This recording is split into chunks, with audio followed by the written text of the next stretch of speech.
Hello everyone, welcome back. Today we tackle the place aspect of the 4Ps on channel, retailing, and wholesaling. First, what is a channel?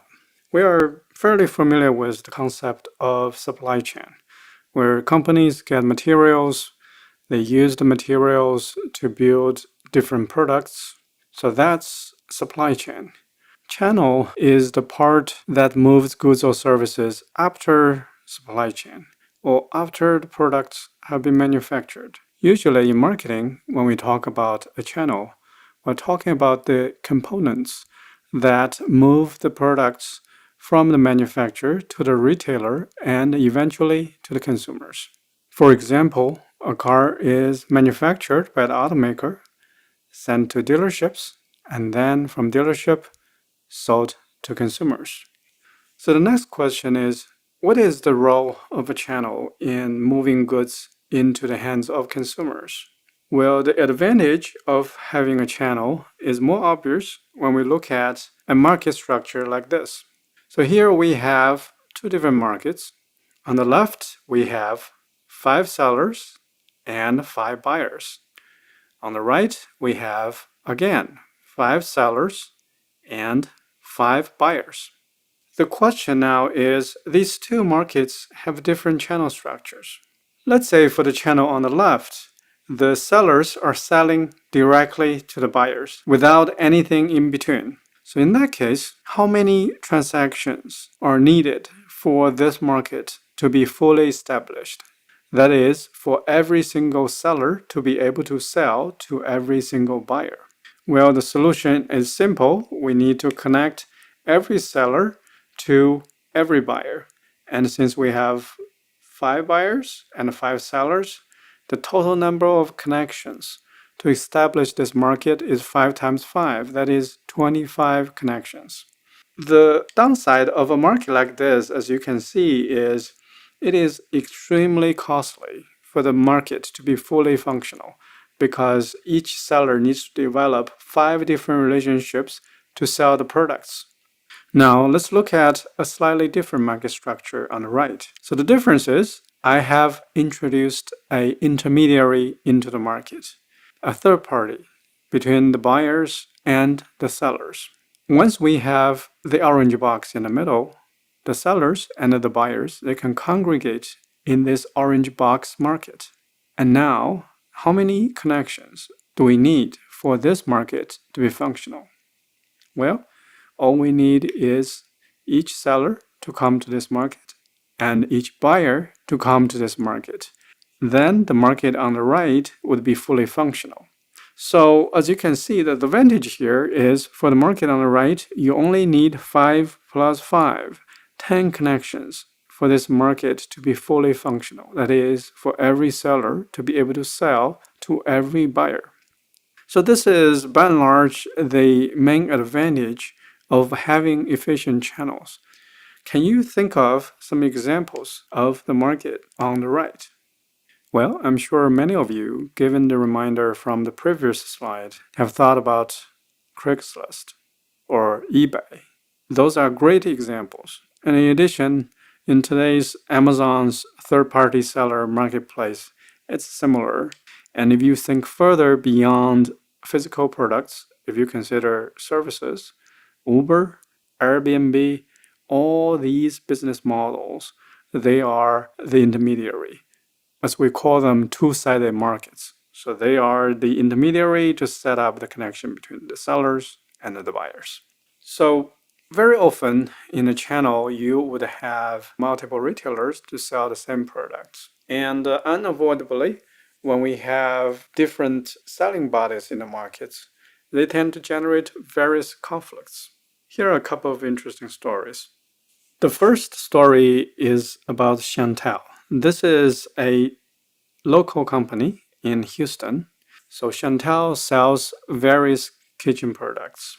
As you can see some examples on the right of the slides. And the product has been fairly successful.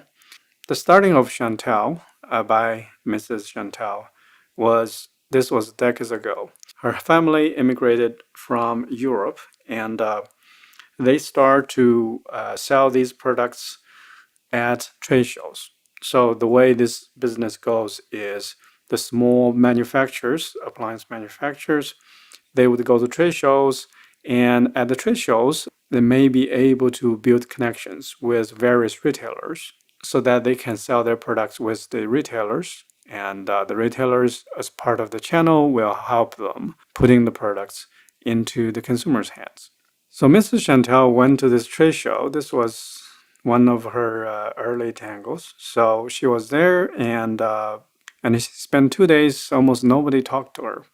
She thought this was a poor start.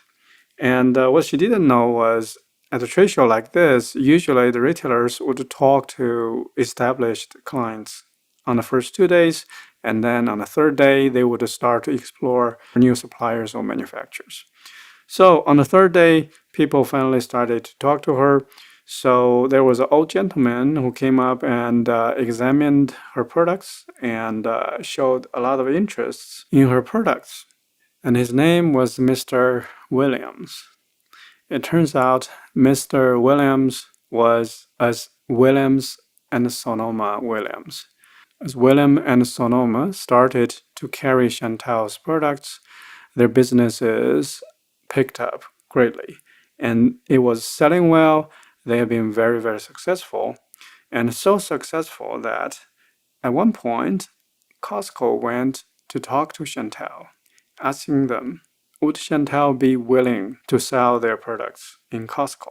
So the question for you is, if you were in the position, what would you do? Would you go with Costco?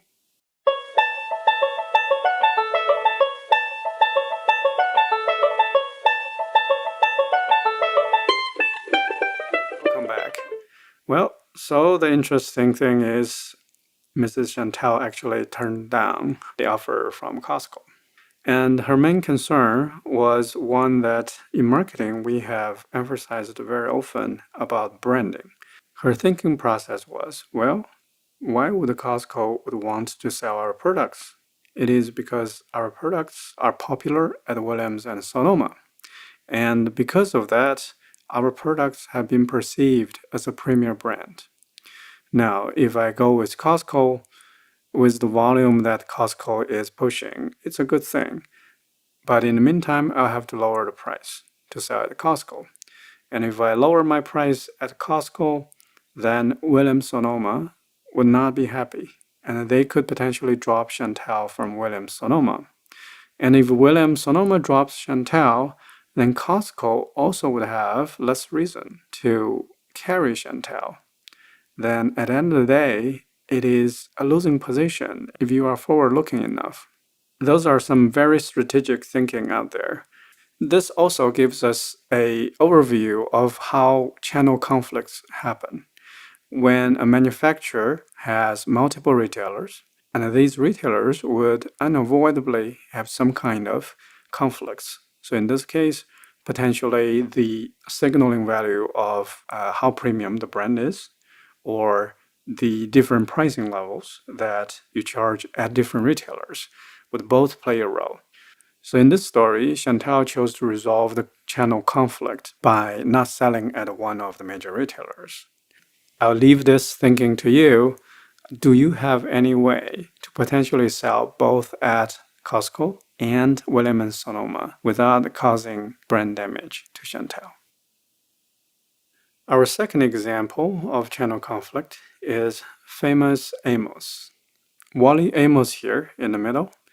He was the founder of the Famous Amos chocolate chip cookies. And when Famous Amos first introduced in the market, it was a gourmet chocolate cookie, high-end stuff, and it was delicious. So the product gradually built up demand and it became quite popular. Eventually, Wally Amos sold the brand to a syndicate of investors, and they were the ones operating the Famous Amos brand. And the cookie became pretty popular, and at one point, Walmart was asking, can we sell your cookies? And as you can imagine, for any small business, having Walmart means potentially in your distribution channel, you'll be able to sell at 100 times of the number of retailers that you used to have. In the meantime, the problem, as we have just discussed, is if you sell Walmart, then the perception of the brand would go way down. So it will go from more of a premium brand to everyone's brand. And then in this case, the owner of famous Amos cookie brand actually took the opposite approach. So they went with Walmart. And the rest is history. Now, today, we know famous Amos cookies are pretty much everywhere. They are just a commonly available cookie brand. Does this make the decision a poor business decision? Well, it's questionable whether it's a good or bad decision. I'm telling this story to show that the channel conflicts exist, and companies sometimes have to make a choice whether to position your brand as a premium brand, where you're going to have to sacrifice the number of retailers available in the channel, or you can position it as a more of a lower tier brand where you can win by having a large market share instead of having a premium brand and high profit margin. So two stories of the same spirit, but two vastly different business decisions. This kind of channel conflict that I have just talked about using the two stories is called a horizontal channel conflict. So when we say horizontally, it means it happens at the same tier among different retailers. Now we dive into one of the most comprehensive examples of marketing channels, retailing, and wholesaling in modern business. Amazon didn't just revolutionize online shopping. They created a masterclass in every major concept you'll encounter in chapters 12, 13, and 17 of your textbook. By the end of this lecture, you'll understand how Amazon demonstrates channel functions, vertical marketing systems, retail positioning, wholesaling operations, and supply chain management, all within a single company. More importantly, you'll see how these concepts work together in practice, not just in theory. Let's explore how Jeff Bezos built what might be the most sophisticated channel system ever created. Amazon's story begins in 1994 with a simple direct channel strategy, selling books online from Jeff Bezos' garage. This was pure disintermediation, cutting out traditional bookstore intermediaries to reach customers directly. The real strategic shift came in 2000 when Amazon launched their marketplace, fundamentally changing their role from just a retailer to also functioning as a channel intermediary for other sellers. This wasn't just adding inventory, it was adding an entirely different business model. By 2015, Amazon Business launched their wholesale operations, targeting businesses rather than consumers. The 2017 Whole Foods acquisition brought them into physical retail. Today, Amazon operates simultaneously as a direct seller, marketplace intermediary, wholesaler, and physical retailer. This evolution shows how successful companies don't just pick one channel strategy. They continuously adapt and expand their channel portfolio based on market opportunities and customer needs. Your textbook identifies 8 key functions that marketing channels must perform. Amazon provides a perfect example because they excel at all 8 simultaneously. For information, Amazon created the product review system that fundamentally changed how consumers research purchases. Their recommendation algorithms process billions of data points to provide personalized product suggestions. Promotion happens through sponsored products, advertising, and Amazon's own marketing efforts. They've become one of the largest advertising platforms globally, with sellers paying for visibility. Contact involves customer acquisition and search optimization. Amazon's SEO dominance means they often appear before manufacturers' own websites in search results. Matching refers to providing the right assortment. Amazon's everything store philosophy means matching virtually any customer need with available products. Negotiation includes dynamic pricing algorithms that adjust prices thousands of times daily, plus negotiations with marketplace sellers over fees and terms. Physical distribution through fulfillment by Amazon provides warehousing, packing, and shipping services that many small businesses couldn't afford independently. Financing includes Amazon Pay, seller financing programs, and even lending to small businesses to help them buy inventory. Risk-taking involves Amazon's massive inventory investments and their generous returns policy that reduces customer purchase risk. Notice how Amazon doesn't just perform these functions. They've often innovated beyond traditional approaches to create competitive advantages. Amazon simultaneously operates at every channel level your textbook describes. This flexibility allows them to optimize for different products and market conditions. Zero-level channels involve direct sales of Amazon's own products, their private label, Amazon Basics line, Echo devices, and Kindle e-readers. Here, Amazon controls everything from manufacturing relationships to final sale. One-level channels represent most of Amazon's traditional retail operation. Products flow from manufacturers directly to Amazon, then to consumers. Amazon functions as the single intermediary, adding value through selection, convenience, and fulfillment. Two-level channels involve Amazon's marketplace, where manufacturers or distributors sell through Amazon to reach consumers.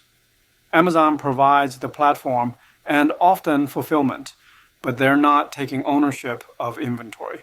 Three-level channels exist in categories where Amazon works with traditional distributors who then supply products for Amazon's platform. This is common in specialized B2B categories where existing distributor relationships and expertise are valuable. The key insight is that Amazon doesn't force every product into the same channel structure. They adapt channel levels based on what creates the most value for customers while maintaining profitability. Amazon demonstrates corporate vertical marketing systems through ownership and acquisition across multiple industries and functions. Looking at this spoke and hub diagram, you can see how Amazon has systematically acquired companies at different levels of their value chain to gain complete control and coordination. Whole Foods, acquired for $13.7 billion, brought Amazon into grocery retail and provided over 500 physical locations for customer pickup and returns. This wasn't just about selling groceries.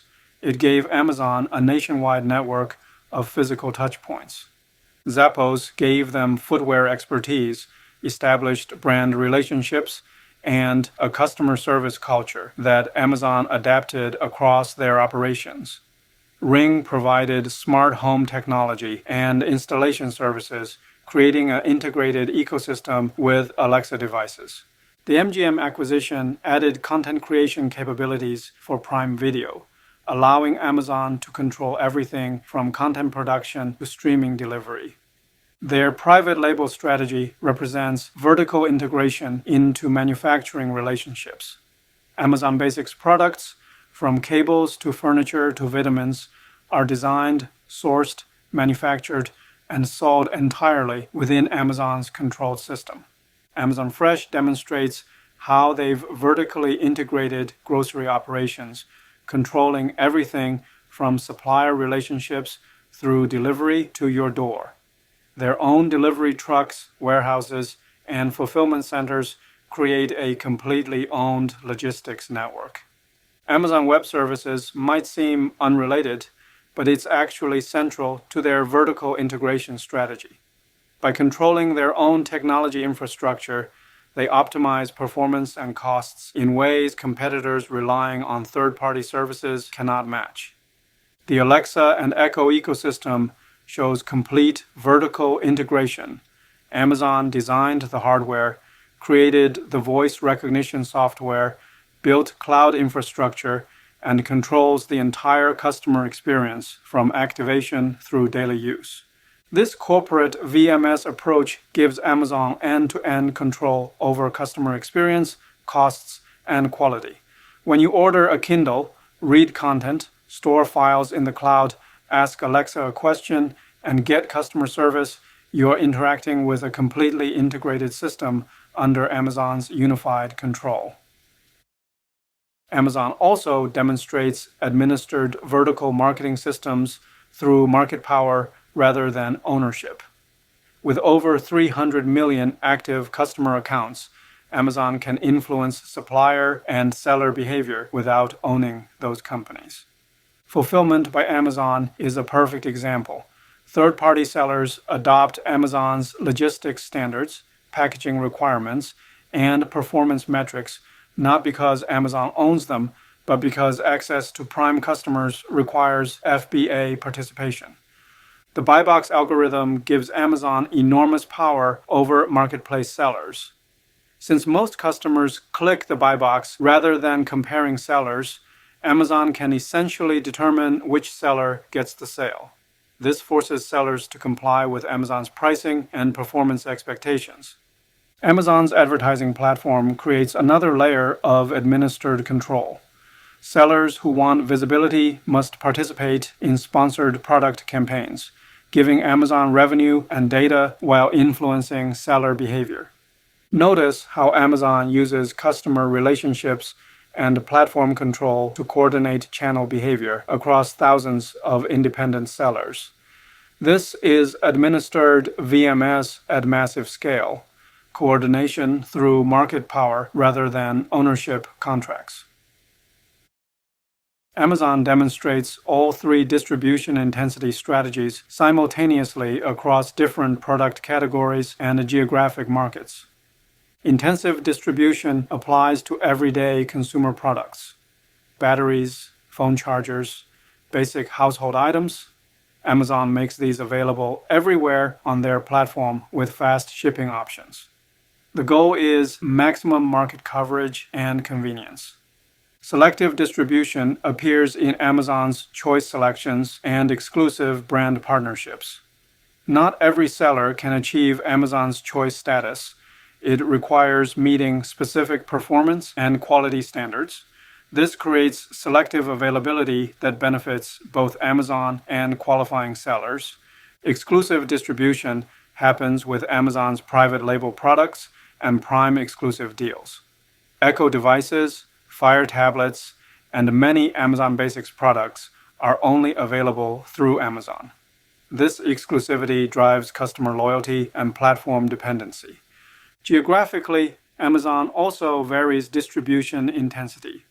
Same-day delivery represents intensive distribution in major metropolitan areas, while standard shipping serves as selective distribution for rural areas where fast delivery isn't economically viable. This multi-level approach allows Amazon to optimize availability and costs for different product categories while creating competitive advantages through selective and exclusive offerings. Amazon's retail positioning strategy spans multiple quadrants simultaneously, which traditional retailers typically cannot achieve. Their main website represents online mass market retailing, broad selection, competitive prices, convenient shopping for everyday purchases. This is Amazon's core positioning that built their initial customer base. Prime membership creates premium online positioning, same products, but enhanced service levels, exclusive deals, and additional benefits like video streaming. This allows Amazon to charge premium prices for the same inventory by bundling enhanced services. Physical discount positioning appears in Amazon Fresh stores and convenience formats. These focus on speed and efficiency rather than experience or service. Basic grocery needs at competitive prices with minimal staffing. Physical premium positioning comes through Whole Foods and Amazon bookstores. These emphasize experience, quality, and service. Higher prices are justified through superior product curation and customer service. This multi-format strategy allows Amazon to serve different customer needs and capture value across the entire market spectrum. traditional retailers typically must choose one position, Amazon successfully occupies multiple positions simultaneously. Amazon faces significant channel conflicts because they compete with their own suppliers and marketplace sellers. Brand manufacturers often find themselves competing against Amazon's private label versions of their products. Nike, for example, has a complex relationship with Amazon. They sell shoes through Amazon's marketplace while competing with Amazon's private label athletic wear. This creates tension over customer data, pricing, and brand control. Amazon manages these conflicts through several strategies. They maintain separate business units for retail and marketplace operations, allowing some independence in decision-making. Different pricing algorithms and promotional strategies help reduce direct competition. Most importantly, Amazon provides value-added services that make the relationship worthwhile despite conflicts. Access to prime customers, fulfillment services, and advertising opportunities create benefits that often outweigh competitive concerns.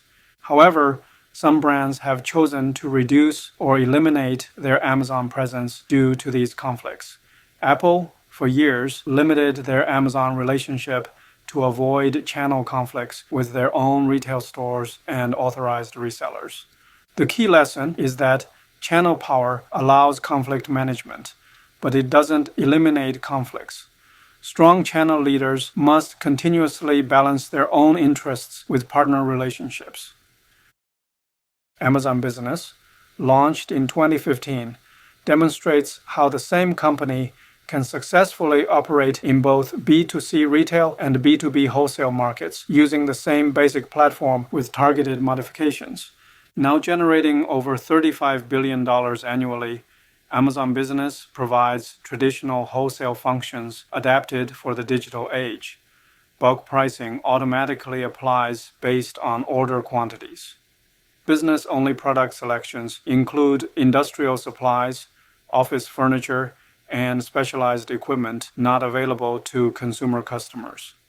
Procurement tools integrate with corporate purchasing systems, approval workflows, and expense management. This addresses the complex buying processes that businesses require but consumers don't need.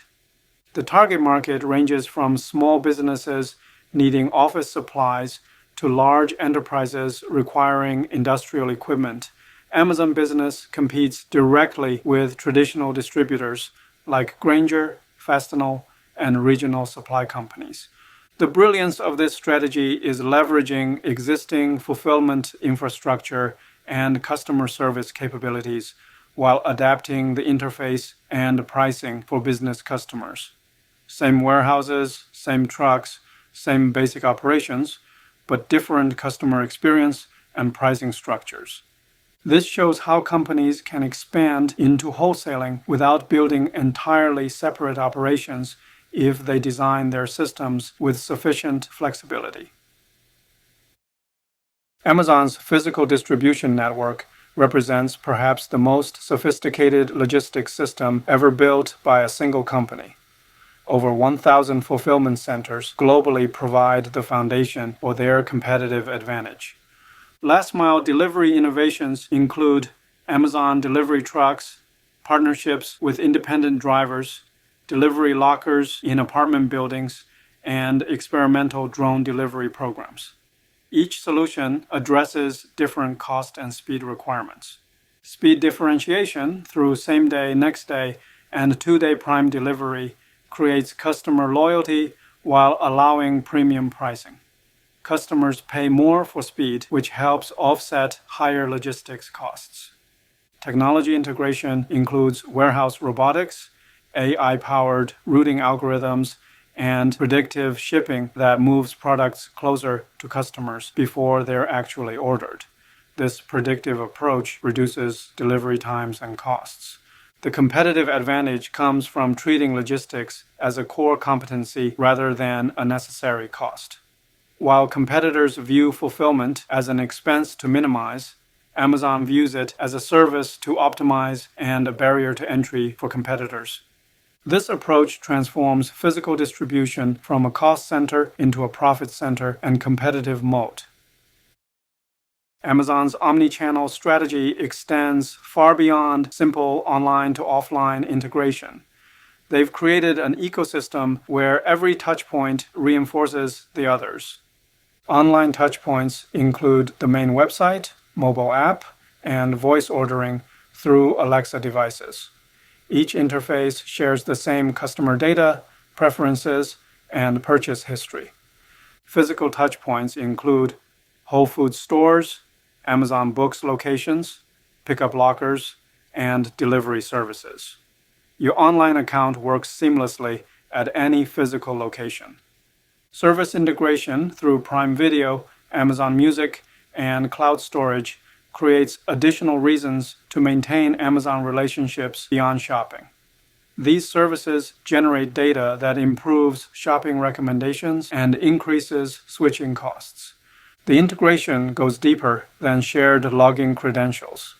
Your Alexa device can reorder products based on your previous purchases. Whole Foods purchases appear in your online order history. Prime Video viewing influences product recommendations. This ecosystem approach makes Amazon more valuable as customers use more services and makes leaving Amazon more costly because of the integrated benefits customers would lose.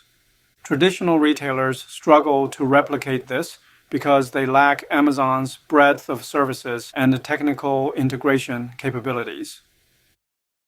Amazon Go stores demonstrate how technology can completely reimagine retail atmospherics. Traditional retail atmospherics focus on store layout, lighting, music, and visual merchandising to influence customer behavior. Amazon Go's atmosphere centers on convenience and efficiency. The Just Walkout technology eliminates checkout lines, reducing friction to near zero. Sensors and cameras track customer movements and product selections automatically. Store design emphasizes simplicity and clarity. Products are clearly labeled and organized for quick selection. No complex layouts or impulse purchase displays, just efficient product access. The customer experience removes traditional pain points like waiting in line, fumbling with payment methods, or dealing with staff for simple purchases. This appeals to time-conscious urban customers who value speed over service. However, this approach also eliminates opportunities for upselling, customer service interactions, and impulse purchases that traditional retail atmospherics are designed to encourage. Amazon Go represents a completely different philosophy of retail atmospherics, optimizing for speed and convenience rather than engagement and discovery. This works for certain customer segments and purchase occasions, but wouldn't work for all retail categories. Amazon's pricing strategies vary dramatically across their different channels, demonstrating how the same company can use different approaches for different customer segments and competitive situations. Dynamic pricing algorithms adjust prices continuously based on competitor pricing, inventory levels, demand patterns, and customer behavior. Popular items might see price changes multiple times daily, while niche products remain stable for weeks. Marketplace pricing creates competition between sellers, often driving prices down, while Amazon collects fees regardless of which seller wins. This allows Amazon to benefit from price competition without directly competing on price. Prime member pricing includes exclusive discounts, early access to deals, and free shipping benefits that effectively reduce total customer costs. This premium pricing model charges higher membership fees in exchange for lower per transaction costs. Business customer pricing uses volume discounts, negotiated rates, and specialized pricing tools that reflect different value propositions and competitive dynamics than consumer markets. The key insight is that effective pricing strategies must align with channel strategy and customer expectations. The same product can have different prices through different channels if the value proposition and customer expectations are different. Amazon's supply chain management integrates inbound logistics, warehousing, outbound logistics, and reverse logistics into a coordinated system that provides competitive advantages across all their business units. Inbound logistics includes vendor relationships with thousands of suppliers, demand forecasting algorithms that predict inventory needs, and automated purchasing systems that maintain optimal stock levels across hundreds of product categories. Warehousing operations use robotics, AI-powered sorting systems, and predictive placement algorithms that position popular items closer to major population centers. This reduces handling costs and delivery times simultaneously. Outbound logistics coordinates multiple shipping carriers, delivery methods, and speed options. Amazon's own delivery network works alongside UPS, FedEx, and postal services to optimize costs and reliability. Reverse logistics handles returns, refurbishment, and disposal. Amazon's generous return policies require sophisticated systems to process returned items efficiently and minimize losses. The integration allows Amazon to optimize total supply chain costs rather than individual components. Sometimes higher warehousing costs reduce transportation costs by enough to justify the trade-off. This supply chain expertise has become a service they sell to other companies through Fulfillment by Amazon, turning internal capabilities into external revenue streams. Amazon's international expansion demonstrates how global companies must adapt channel strategies to local market conditions, regulations, and competitive situations. Local adaptation includes country-specific websites, local currencies, language translation, and cultural preferences in product selection and marketing. Amazon India, for example, emphasizes different product categories than Amazon US based on local demand patterns. Regulatory compliance varies dramatically across countries. European privacy regulations, Chinese internet restrictions, and different tax structures require different operational approaches in each market. Logistics challenges include cross-border shipping, customs procedures, local delivery networks, and return processing. Amazon has built separate fulfillment networks in major markets rather than trying to serve globally from central locations. Local competition requires different strategies in different markets. Competing with Alibaba in China requires different approaches than competing with local retailers in European markets. The lesson is that successful international channel strategy requires local adaptation rather than simply replicating domestic approaches. Global scale advantages must be balanced with local market requirements. Amazon's climate pledge commits to net zero carbon emissions by 2040, demonstrating how sustainability considerations are becoming integral to channel strategy rather than just corporate social responsibility. Packaging innovations include reduced material usage, recyclable packaging options, and elimination of unnecessary packaging layers. These changes reduce costs while improving environmental impact.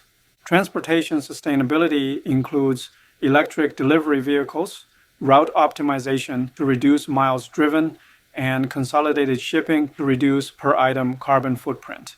Amazon has committed to purchasing 100,000 electric delivery vehicles. Renewable energy investments in solar panels on fulfillment centers and wind farms to power operations reduce the carbon footprint of their entire supply chain network. These sustainability initiatives often align with cost reduction goals. Less packaging reduces material costs. Route optimization reduces fuel costs. Renewable energy provides long-term cost stability compared to fossil fuels.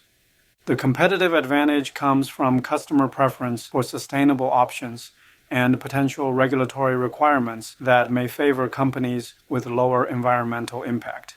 sustainability becomes a channel differentiator rather than just a cost center. Amazon's history of channel innovations shows how continuous improvement and experimentation can create lasting competitive advantages and force entire industries to evolve. Amazon Prime, launched in 2005, changed customer expectations about shipping speeds and costs. Two-day shipping went from premium service to basic expectation across e-commerce. Fulfillment by Amazon, launched in 2006, enabled millions of small businesses to access professional logistics and customer service capabilities they couldn't build independently. This created an entire ecosystem of Amazon-dependent sellers. Alexa and voice commerce, introduced in 2014, created an entirely new channel for product discovery and ordering. Voice commerce is now a significant and growing portion of Amazon's sales. Amazon Go stores, opening in 2018, demonstrated cashierless retail technology that numerous competitors are now attempting to replicate. Each innovation didn't just benefit Amazon, they forced competitors to respond and often improved the entire industry's customer service standards. This pattern of innovation leadership creates first-mover advantages while continuously raising competitive barriers. The lesson is that channel strategy should include systematic innovation rather than just optimization of current approaches. Artificial intelligence enhances every aspect of Amazon's channel operations, demonstrating how emerging technologies can create new competitive advantages and operational efficiencies. Recommendation engines process customer browsing history, purchase patterns, and demographic data to suggest relevant products. These AI-powered recommendations generate over 35% of Amazon's sales. Inventory management uses predictive analytics to forecast demand, optimize stock levels, and position products in fulfillment centers based on predicted local demand patterns. This reduces both stockouts and excess inventory. Logistics optimization includes AI-powered route planning for delivery drivers, warehouse robotics that learn optimal movement patterns, and predictive shipping that moves products closer to customers before orders are placed.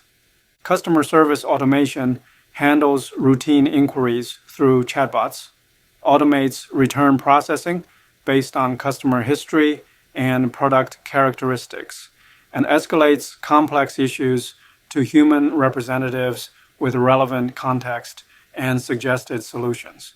The competitive advantage comes from the scale of data and computing resources required to implement these AI systems effectively.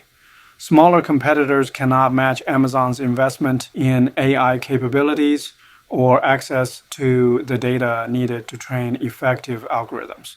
This demonstrates how AI becomes both an operational efficiency tool and a competitive barrier that's difficult for competitors to replicate. Amazon provides a comprehensive case study for all three chapters because their business model incorporates virtually every concept your textbook discusses. Chapter 12. Concepts on marketing channels include all types of vertical marketing systems. Amazon demonstrates corporate VMS through acquisitions, administered VMS through marketplace power, and even contractual VMS through some supplier relationships. They perform all 8 channel functions, operate at multiple channel levels simultaneously, and manage channel conflicts through various strategies. Chapter 13. Retailing concepts appear across Amazon's multiple retail formats. They demonstrate different positioning strategies, various retail atmospherics approaches, and service versus self-service trade-offs. Their omnichannel integration shows how modern retailers must coordinate multiple customer touchpoints. Wholesaling concepts emerge through Amazon Business Operations. They provide traditional wholesale functions, adapted for digital platforms, serve business customers with different needs than consumers, and compete directly with traditional wholesale distributors. The integration of these concepts shows how successful modern companies don't fit neatly into single categories. Amazon simultaneously operates as manufacturer, wholesaler, retailer, and service provider, depending on the specific transaction and customer relationship. Now it's time to dive deeper into the theoretical foundations behind everything we've discussed today. Read chapters 12, 13, and 17 with Amazon's strategies as your reference point. The final slides list the key concepts that you should master in these chapters. The goal isn't just to memorize definitions, but to understand how these concepts work together in practice to create competitive advantages and customer value. Amazon's success comes from integrating all these elements into a coherent strategy rather than excelling at any single component. Thank you, and keep up the good work.